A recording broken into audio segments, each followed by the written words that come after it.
Now, a US contractor has been killed in an attack on an Iraqi military base. Several rockets were fired into the base near Kirkuk that houses both Iraqi and US troops. Several service personnel were also injured. Simona Fultin has more from Baghdad on that attack. Well, this attack occurred last night. It was several rockets that hit inside the K1 military base, which houses both U.S. forces as well as Iraqi forces. And this base is used to launch important operations against ISIL, who have staged an insurgency in the surrounding mountains. Now, this is just the latest in a spate of similar rocket attacks, but it's the first time that we're actually seeing U.S. casualties. There has not been any responsibility attributed to this, but unofficially one member of the U.S. coalition told me that it bears similar hallmarks to previous attacks which were attributed to the Iranian-backed armed group Kataib Hezbollah. Now, Secretary of State Mike Pompeo said on December 13th that any such attacks would be met with decisive force, so it remains to be seen whether following these U.S. casualties there will actually be such a response. And of course, this raises great concerns here in Iraq because it's supposed to be the Iraqi government to actually protect U.S. forces based here, and the government did promise an investigation, but on the part of U.S. forces, they simply feel that with the increase of such attacks, they may need to protect themselves. And of course, there is a real risk that should the U.S. respond, there could be an escalation here on the ground between U.S. forces and Iranian-backed armed groups.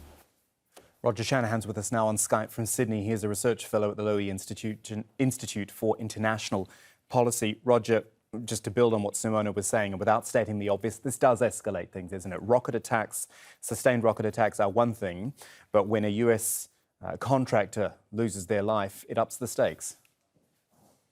Certainly, and I think there'll be a lot riding on the investigation or the inquiry that US forces will be doing inside Iraq, because that will obviously determine the next steps that US authorities are going to have to take, whether they follow up on Secretary of State Pompeo's threats or whether they're able to attribute this to Islamic State or whether it's indeterminate. But the investigation is really the next step in this matter.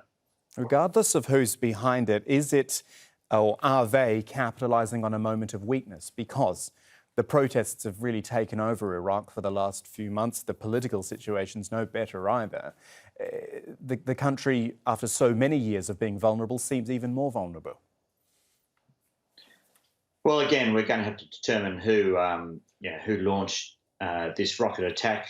It's obviously pursuing the interests of Islamic State. It's also potentially pursuing the interests of Iranian-backed militia forces in Iraq as well. So the motives behind a potential attack are common to both threat groups for the Americans. So really, it's a large US target to attack. And so we're really going to have to wait until we've got a bit more information from the US authorities about this one.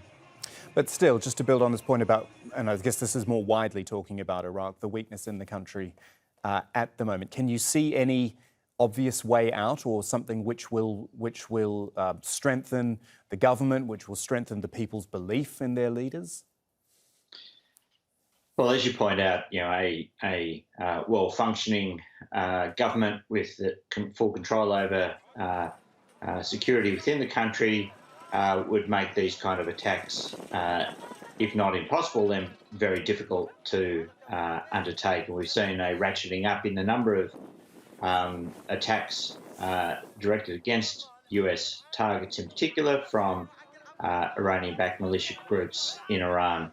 Until we get some kind of solution to Iraq's political problem that is acceptable to the population in general, until we get a reduction in the degree of corruption in Iraqi politics, until we get some kind of unity in the country, the reality is that you're going to have to expect more fracturing around the edges as we've seen to date. Roger Shanahan joining us from Sydney, talking about the latest situation in Iraq. Thank you, Roger. Do appreciate that. My pleasure.